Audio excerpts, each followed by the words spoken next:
So last time we were together, we finished off 1 Thessalonians chapter 4, and we're still on an eschatological theme. That is a theme related to the end times. Remember, eschatology being a study of the end times?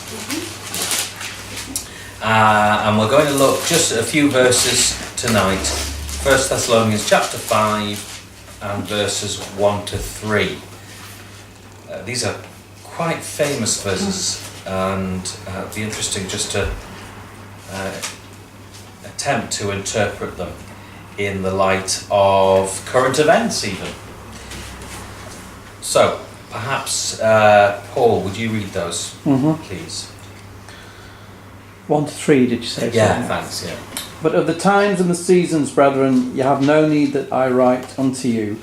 For yourselves know perfectly that the day of the Lord so cometh as a thief in the night. For when they shall say, peace and safety, then sudden destruction cometh upon them, as travail upon a woman with child, and they shall not escape. Great, thanks very much.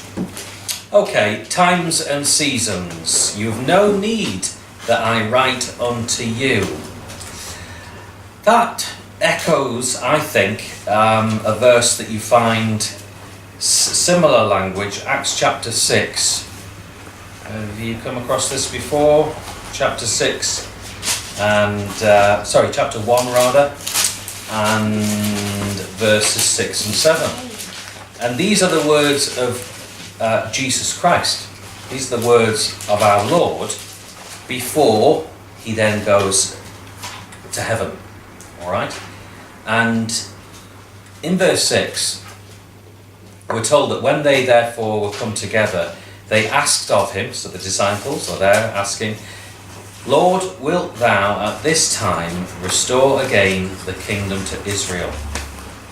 And he said unto them, it is not for you to know the times or the seasons which the Father hath put in his own power. How interesting. So here we have Jesus explicitly saying that actually knowing the date, knowing the time, knowing when it is that I'll come again in kingdom, it's not for you to know. And as you recall, Jesus even said, I don't know, didn't he? The Son of Man doesn't even know the day or the hour. So bear that in mind as we look back to chapter 5 and verse 1. Paul is basically saying you're not going to know anymore from me really about the times and seasons other than the following. And the following, frankly, is something that they already knew. Because in verse 2 he says, for you yourselves know perfectly that the day of the Lord so cometh as a thief in the night. So let's just deal with that first one, okay? Verse 2, you know already that it's to come as a thief. Point being that it's going to be sudden and you don't know when it's going to happen. Because a thief doesn't ring at your doorbell or knock and say, I'm on my way to burgle your house. Of course not.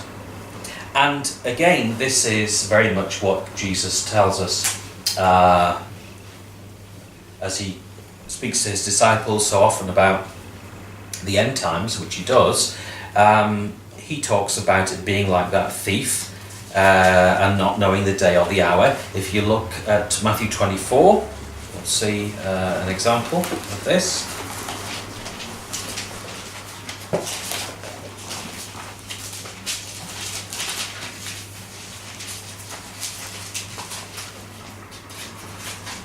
And it's verses 42 to 44.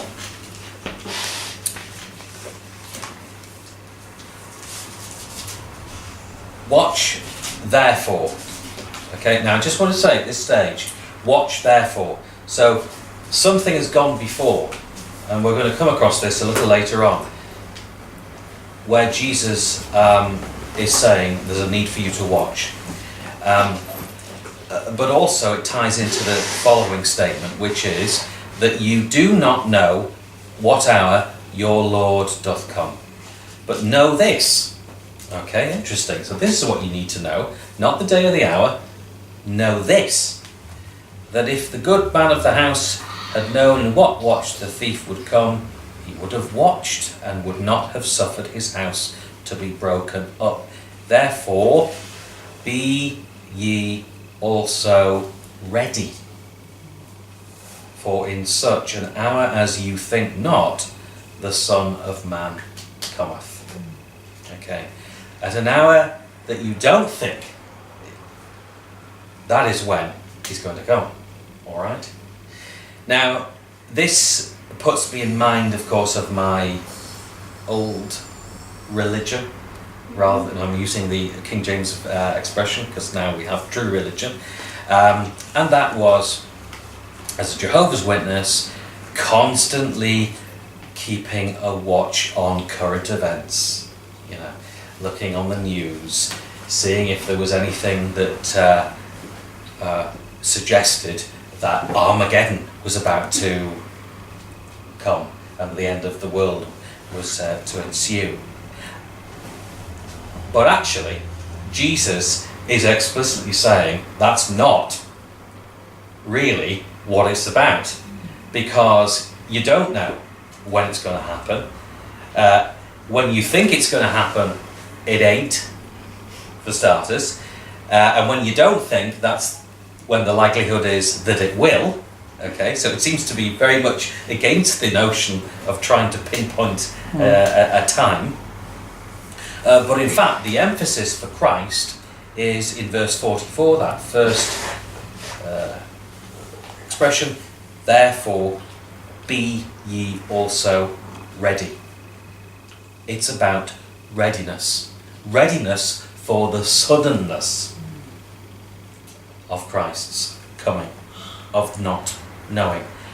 Turn over the page to, if it is over the page, to Matthew 25, verse 13. Watch therefore, for ye know neither the day nor the hour wherein the Son of Man cometh. And we'll go on. For the kingdom of heaven is as a man travelling into a far country, who called his own servants and delivered unto them his goods. And unto one he gave 5 talents, to the other 2, to the other 1, each to his own ability. Yeah? And we know what the outcome is as we read on. He then comes to judge the servants or the slaves in other translations. Now, the coming of that and the reckoning of that is again sudden, and the suddenness coincides with the judgment of God as well, which we know is elsewhere in the New Testament. It isn't a judgment that can be pinpointed at a certain time,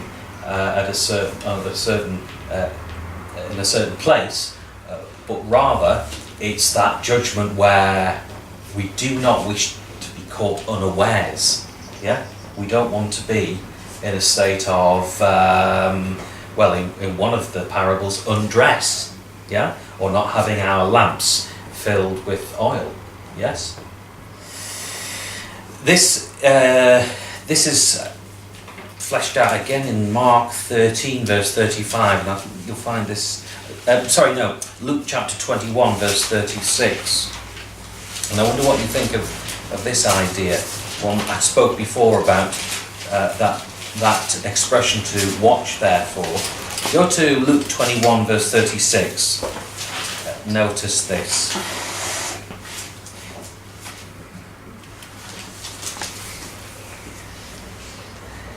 He says, watch ye therefore, and pray always, that ye may be accounted worthy to escape all these things that shall come to pass, and to stand before the Son of Man. Okay? So again, it's about readiness. It's about being accounted worthy to escape. Yeah, not about forensically analysing world events, having CNN, BBC, Al Jazeera on wall-to-wall news. But also, verse 36 starts out with, to emphasise this point of readiness, when he says, "Watch ye therefore," it's interesting that the Greek is a suggestion to what has gone before that verse. And before that verse, what he's saying that you need to watch isn't the world events, it's the attitude that's outlined in verse 34. Take heed to yourselves, lest at any time your hearts be overcharged with surfeiting. Yeah. And drunkenness and cares of this life. Let's test your English in a minute. And so that day come upon you unawares. What's a surfeit? Do you have any idea? A surfeit. You have too much of something, a surfeit. Is it too much? So there's a reference to that, that greediness and stuff in your face, kind of situation, overeating, and overdoing it, getting stuck in greediness. That's what we're talking of, and drunkenness and cares of this life. So that day come upon you unawares. So notice the watching and the waiting and all of that and taking heed. I think Jesus is trying to say this is a full-time job, actually. This is all of the time, isn't it? Because all of the time, the passions, the lusts of the flesh, the world, and the devil himself are wanting us to do those very things, are they not? That's a continuous thing, continuous problem rather, to us. And so it's only when we are busily distracted in those cares, surely, that then we miss out on Christ's coming, that we aren't accounted to be ready, because rather than directing our energies on Christ and his kingdom and his will to be done through us, we give into the human will and become overcharged, as it says, with surfeiting, missing therefore the divine will. And of course that's why Jesus came, not just to surely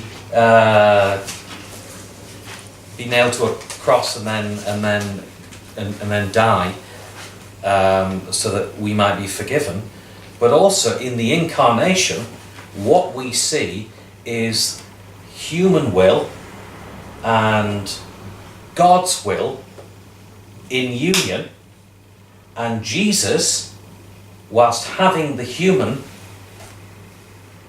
submits to the divine will. And so he's the very example to us of what it looks like to be a Christian. Because a Christian is one who is in submission to God, to the divine will, just as Jesus was. And that's what's so amazing about the incarnation, is that in that, as the Greek term is kenosis, God should come as man and have the will of man, and yet submit that will to the divine, to the Father. And so we have the perfect example of Christianity in action, Jesus Christ. Hence, when Pilate says ecce homo, which means, there's a great painting, I can't remember who it's by now, see the man. That is the paragon of what it is to be man. Jesus Christ. If you want to be truly human, then look no further than Jesus, who subjects his will, his human will, to the divine. And in fact, as in so doing, you find yourself. Are you lost? Do you struggle with your identity? Well, look no further than Jesus and the outset of the Lord's Prayer, our Father prayer, isn't it? Thy will be done. You have to lose yourself to find yourself. That seed has to die, doesn't it, in the ground, in order that it comes to life as the new man in Christ. Okay. The interesting thing as well about this word, this expression, watch therefore, watch in its most simplest rendering, the Greek is to be the opposite of sleepless. It implies continuous and wakeful concern. Notice, it implies continuous and wakeful concern. That's what it means. It's not just a matter of, well, I'm not going to sleep. Yeah? But it's doing the very opposite, to keep awake. And being awake to concern. Now, what concern are we talking about? The concern of being like Jesus, of being submitting to his will, of discovering what it is that God wants to do through you, of the talents that we read. How is God using those talents in you? And have you found out what those talents are?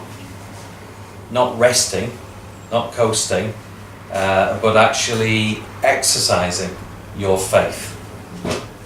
Sometimes we forget that faith is an activity, is it not? It's not, as some strains of Christianity would have you believe, the more radical ones, just letting go and letting God completely.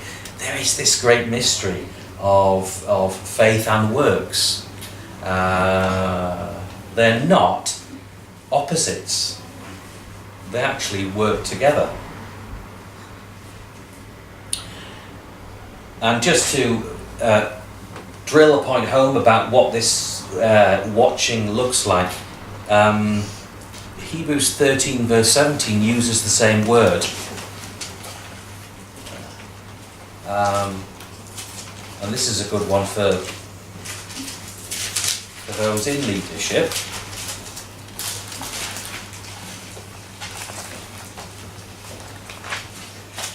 But also for our understanding of what it means to watch. Obey them that have the rule over you, and submit yourselves, for they watch for your souls, as they that must give account, that they may do it with joy and not with grief, for that is unprofitable for you. Okay, now that's a great one, obviously, for those that are to shepherd the flock. But I just like it because it also intimates what it means to be watchful as a Christian generally. Yeah, you're watching over your soul. That's what it means to be ready for the coming of the Lord. I just want to read this, and I wonder what you make of it then.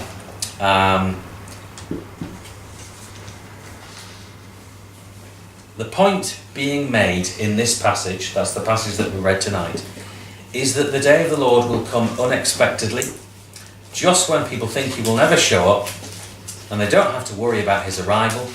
Suddenly he will appear. On to verse 3. Did you notice that expression, peace and safety, or what does it? What expression does it use there again? Is it peace and security? Peace and safety, I think. But It means security. Security, yeah. Okay. And then sudden destruction cometh upon them, rather, just as travail upon a woman. So when a woman goes into labour. What do we do about that? Verse 3 does not say that it must be a time of complete peace and safety. It just tells us that this will be the emphasis in the lives of people.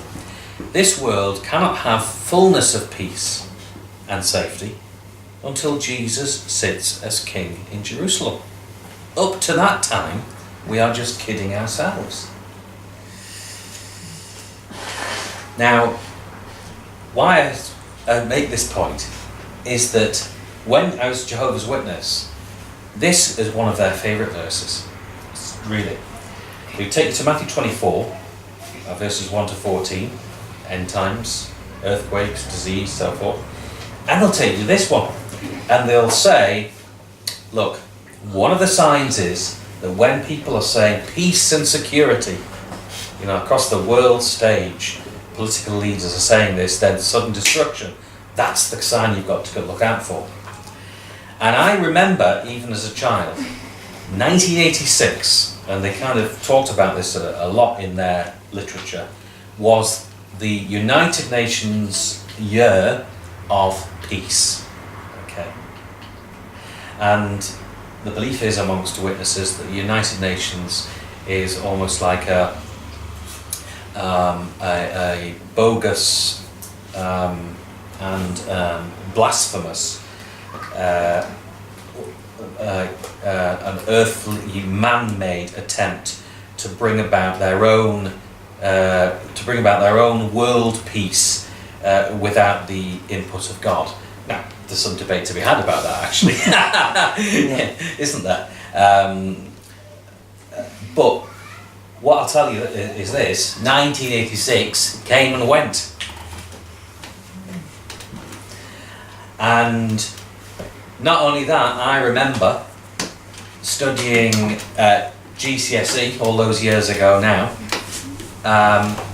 the formation of the League of Nations prior to the United Nations. I think is 1919, if I remember, and that was, to stop World War again and to bring about peace and to avoid what had happened the previous 4 years, from 14 to 18.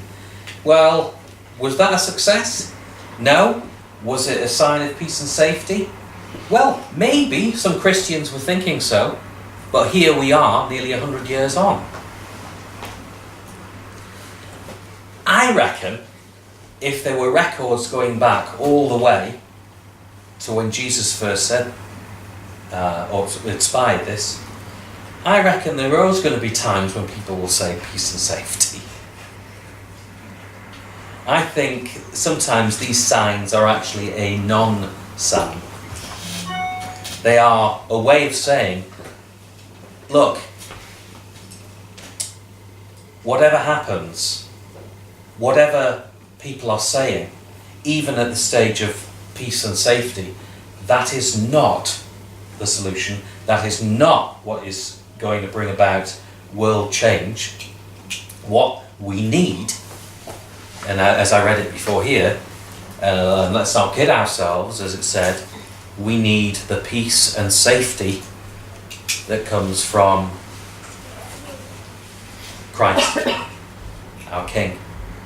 He is our Prince of Peace. So it says in the rest of this commentary, I challenge you to carefully watch the evening news for about a week. Watch both local and world news. Notice how many times they report on peace initiatives or interview people who talk about wanting peace. Notice also how many times safety comes up. Safety from a terrorist attack, or safety from product recall, whatever it might be. I'm sure that you'll find that the world often talks about peace and safety. The United Nations certainly does. Trump recently talked about peace and safety, and people were thinking, oh, similarly Obama. Trump being the operative word, I think. Well, yes, but I'm sorry to tell you, it's come and gone, and it will continue. to come and go until the world, unawares, will wake up to the fact that Jesus is reigning. He's in charge, and only he can make things better. And meantime, we don't want to be busy in our lives doing whatever it is, only to be taken unawares by it, and then when he does come, think to ourselves or myself, oh dear, I'm not ready. Yeah? I didn't get my house in order. I didn't do the things that I ought to have done. I didn't do the holiness that Paul preached about week after week. I didn't address those sins. Or I didn't consider what gifts can I bring to the church, or how can I make profit on the talent that I have. And then we miss out on the crown of life. So you can see, can't you? The sobering message isn't to be glued to your TV set or to the world news. You're getting the wrong end of the stick. Yeah? The right end is that we need to be ready, because Jesus could come at any moment. And we'll finish there.